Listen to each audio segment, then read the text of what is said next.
यो WhatsApp guys, कैसे हो आप सभी लोग। Welcome back to another video. इस वीडियो में हम लोग कोई गेम वेम नहीं खेलने वाले हैं। इस वीडियो में एक बेसिकली नॉलेजेबल वीडियो है। इस वीडियो में आप लोग को द डस्ट ऑफ स्नो, ये एक 10th क्लास की एक पोम है जो chapter 1 the letter to God के बाद मिलती है। इस पोम के बारे में फुल्ली एक्सप्लेनेशन और उसके राइटर द रॉबर्ट फ्रॉस्ट, इनके बारे में आपको इनके बायोडाटा, इनका स्केच, ये सब मैं इस वीडियो में दिखाने जा रहा हूँ। तो गाइज लाइक और सब्सक्राइब ज़रूर कर देना। आज हम लोग स्टार्ट कर जा रहे हैं ये dust of snow poem. The way a crow shook down on me, the dust of snow from a hemlock tree has given my heart a change of mood and saved some part of a day I had rued. इस pome में basically ये एक optimism based pome है। Optimism based pome क्या होती हैं, पहले मैं आप लोग को ऑप्टिमिज्म का मतलब बताना चाहूँगा।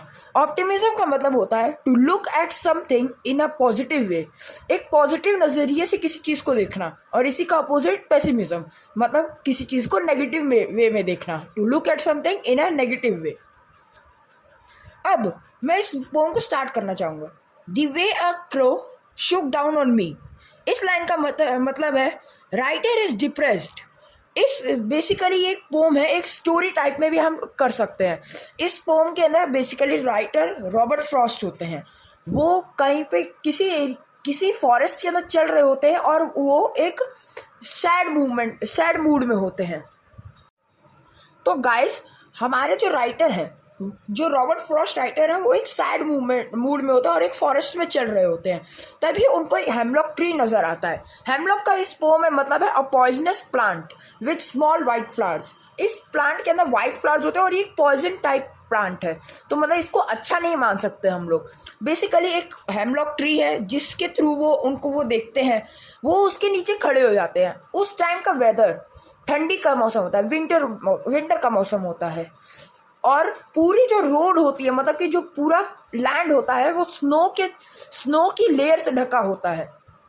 उसी टाइम पे एक क्रो हेमलॉक ट्री पे बैठा हुआ होता है। ऑफ कोर्स आप लोग बहुत टाइम देखे होंगे, जब भी कोई बर्ड होता है, एनिमल होता है, वो भीगा हुआ होता है या स्नो गिरी हुई होती है, तो वो अपने बॉडी को शेक करता है।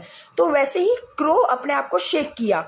उसके बाद जो उसके बॉडी पे स्नो के पार्टिकल्स थे, वो ट्रीज उसके बॉडी से नीचे गिरना चालू हो गए। तभी राइटर रॉबर्ट फ्रॉस्ट उनके कंधे पे, मतलब शोल्डर पे, उन पार्टिकल जो स्नो गिरने लगे, तो उन्होंने रियलाइज किया कि he also said small petty things can also provide us happiness. Basically इस लाइन में, ये इसकी मीनिंग की लाइन है। इस लाइन में उन्होंने यही एक्सप्लेन किया है कि छोटी छोटी बातें या छोटे छोटे इवेंट्स भी आपको खुशी दे सकते हैं। और इसी के थ्रू, इसी शोल्डर के ऊपर स्नोफॉल होने की वजह से ही उनको रियलाइज होता है कि वो इतने छोटी सी बात के लिए, जो भी उनके साथ कंडीशन हुई थी जिसकी वजह से वो सैड थे, वो चीज़, उतनी छोटी सी बात के लिए उन्होंने अपना आधे से ज़्यादा दिन ख़त्म कर दिया है। और उसी के बाद उनको नेचर की ब्यूटीफुलनेस सब कुछ पता चलती है।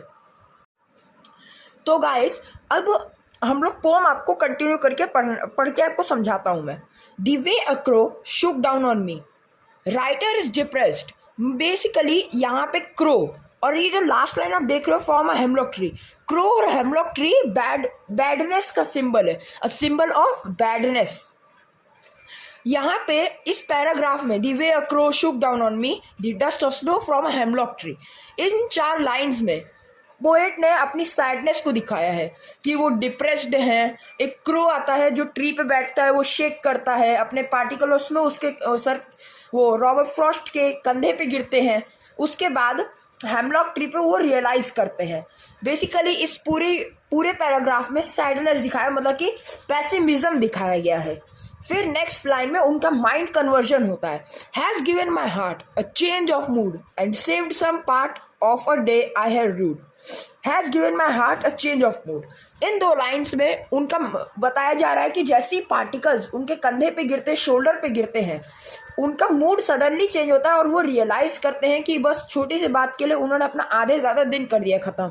And saved some part of a day I had rued, वही बात फिर से कही है। वो रूड सैड है, उन्होंने अपना आधे ज़्यादा दिन ख़त्म कर दिया है। Of a day I had rued. Rued, held in regret. Rued का मतलब उन्होंने पश्चाताप, हेल्ड इन रिग्रेट, ये सब कह सकते हैं हम लोग।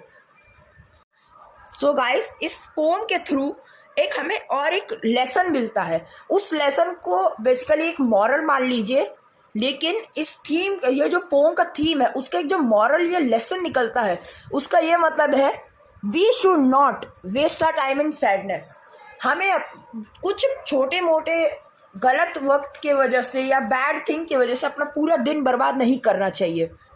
तो गाइस, अब ये चैप्टर का मीनिंग बहुत छोटा था, बहुत छोटा, 8 लाइन का तो पोम है। इसके बाद मैं आपको रॉबर्ट फ्रॉस्ट के बारे में एक्सप्लेन करूंगा, उनकी बायोग्राफी, बायोडाटा, ये सब। सो गाइस, अभी तक मैंने आपको डस्ट ऑफ स्नो जो एक रॉबर्ट फ्रॉस्ट के थ्रू लिखी हुई पोम है, उसकी मीनिंग समझाई है। अब मैं आपको समरी ऑफ पोम, मतलब कि अगर किसी को नोट्स बनाना है इस चैप्टर का, लास्ट मूवमेंट में रिवाइज करना है, तो मैं आप लोग इस नोट्स को एक बार रीड कर लो या सुन लो, तो आपको बहुत हेल्पफुल होगा। तो मैं इसको आपके लिए पढ़ता हूँ। The writer Robert Frost is moving in a forest.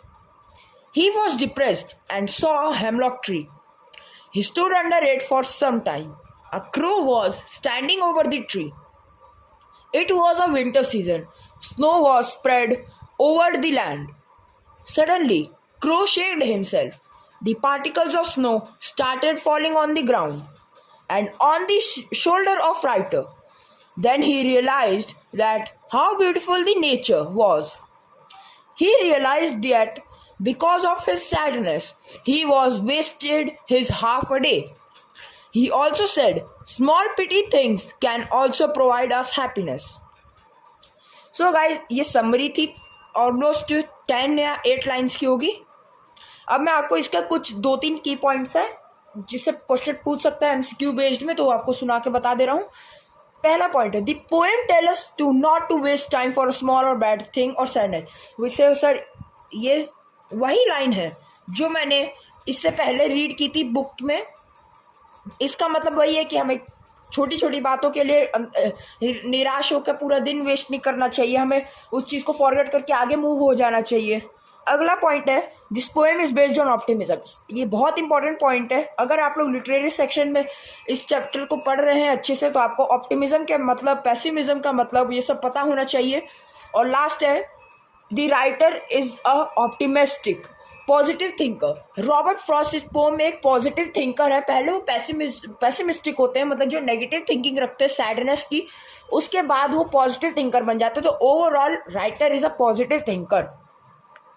अब मैं आपको रॉबर्ट ली फ्रॉस्ट के बारे में कुछ बायोडाटा डिटेल में बताना चाहूँगा।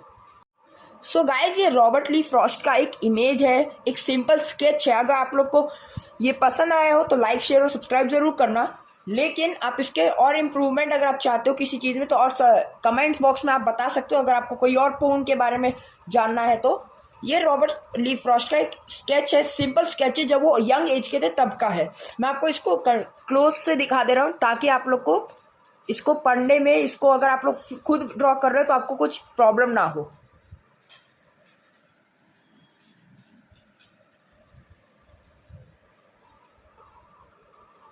सो गाइस, अब मैं आपको रॉबर्ट ली फ्रॉस्ट के बारे में उनका बायोडाटा बताऊंगा।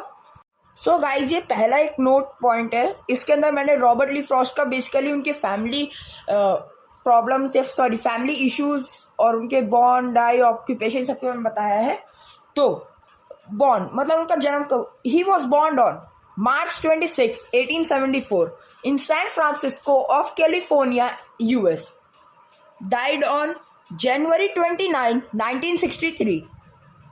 Boston, Massachusetts, US. मैसाचुसेट्स और बॉस्टन यूएस में ही प्लेस है। मतलब बेसिकली हम कह सकते हैं रॉबर्ट ली फ्रॉस्ट की नेशनैलिटी यूनाइटेड स्टेट्स थी। और वो एक पोएट और प्ले राइट थे, मतलब उनका ऑक्यूपेशन पोएट है और प्ले राइट है। चिल्ड्रन, उनके 6 चिल्ड्रंस थे जिनका नेम था Lesley Frost, Elinor Frost, Ezra Pound, Carol Frost, Irma Frost and Marjorie Frost. ये सब उनके चिल्ड्रंस थे। और उनकी वाइफ का नाम एलिनोर मिरामी वाइट। तो गाइस, मैं इसी पॉइंट के दूसरे पेज के टर्नओवर पे आया हूँ। इस पॉइंट में मैंने अवार्ड एंड रिकॉग्निशंस के बारे में, जो उनको मेन अवार्ड्स ये सब मिले हैं उनके बारे में बताऊँगा आपको। उनको चार बार पुलित्ज़र प्राइज़ मिला है, जो 1924, 1913 एंड 1937 अलॉन्ग विद 1943 में मिला था। उनको पुलित्ज़र प्राइज़ 1924 में न्यू हैम्पशायर, जो एक वॉल्यूम है पोम्स की, उसके लिए मिला था। 1931 और 1937 में एक कलेक्टेड पोम्स का कलेक्शन था उसके लिए, और एक फ्यूचर रेंज, ये एक मान सकते हैं प्ले राइट या पोम है, उसके लिए उनको 1937 में अवार्ड मिला था। एक विटनेस ट्री एक इम्पॉर्टेंट पोम है, हाई लेवल में जाके बच्चे लोग को ये पढ़ना होता है, तो ये 1943 में इस पोम के लिए पुलित्ज़र प्राइज़ मिला था उनको। एट लास्ट उनको 2 प्राइज़ और मिले थे, जिनका नाम 1963 में उनको बॉलिंगन प्राइज़ मिला था, और American academy and art science prize, जो 1931 में ही उनको मिला था। बेसिकली हम कह सकते हैं उनको बहुत सारे अवार्ड्स मिले हैं, उनमें से कुछ मेन जो प्राइजेस थे, अवार्ड्स थे, वो मैं आपके सामने रख रहा हूँ यहाँ। सो गाइस, ये दूसरा नोट पॉइंट है। इस पॉइंट के अंदर मैं पोएटिक कलेक्शंस और प्ले राइट के बारे में आपको बताऊंगा। इनके रॉबर्ट फ्रॉस्ट का एक रोमांटिक एरा में बहुत अच्छा कंट्रीब्यूशन था। रोमांटिक एरा एक वैसा टाइम है जिसके अंदर बहुत सारे राइटर्स जो हैं, जो नेचर की ब्यूटी के बारे में एक्सप्लेनेशन करते हैं। तो वो चीज़ के बारे में आपको डिटेल स्टडी मैं बाद में दूंगा। पहले आप लोग पोएटिक कलेक्शंस के बारे में इनके जान लीजिए। पहला, उन्होंने 1913 में अ बॉयज़ विल का नाम का एक पोम दिया था। फिर 1914 नॉर्थ ऑफ बॉस्टन, 1916 में माउंटेन इंटरवल, 1923 में द रन अवे, 1923 में उन्होंने एक और दिया था, वो एक वॉल्यूम थी, ना कि पोम्स का कलेक्शन था, वो न्यू हैम्पशायर। इसी के अंदर हमारा जो 10th क्लास का डस्ट ऑफ स्नो, इसके बाद का जो एक और पोम है fire and ice, next page पे ही वो पोम इसी वॉल्यूम के थ्रू उठाई गई है, जो 1923 में लिखी गई थी।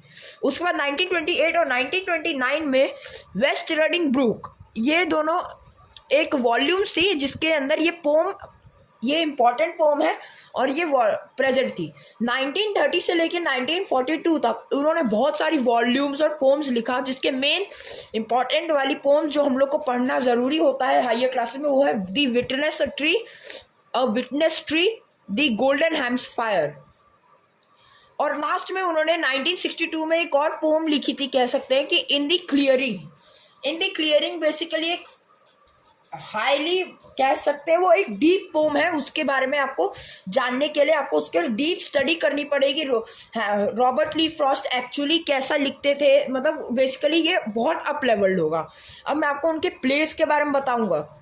उन्होंने बहुत सारे प्लेस लिखे थे, जिनमें से मोस्ट इंपॉर्टेंट 4 ही होते हैं जो उन्होंने 1929, 1945, 1947 में लिखा, जिनका नाम था a way out, the cow's in corn, a masque of reason, a masque of mercy. A masque of reason का दूसरा पार्ट आप मान सकते हैं मॉस्की ऑफ मर्सी। तो गाइस, इसी के साथ ये वीडियो एंड होता है। अगर आपको और भी कोई पोम या चैप्टर के बारे में क्लास 10th के और डिटेल स्टडी चाहिए हो, तो आप मुझे ज़रूर टेक्स्ट मैसेज करिए चैनल के सब्सक्रिप्शन बॉक्स में, और सब्सक्राइब और लाइक ज़रूर कर दीजिएगा। सो गाइस, वापस मिलते हैं नेक्स्ट वीडियो में।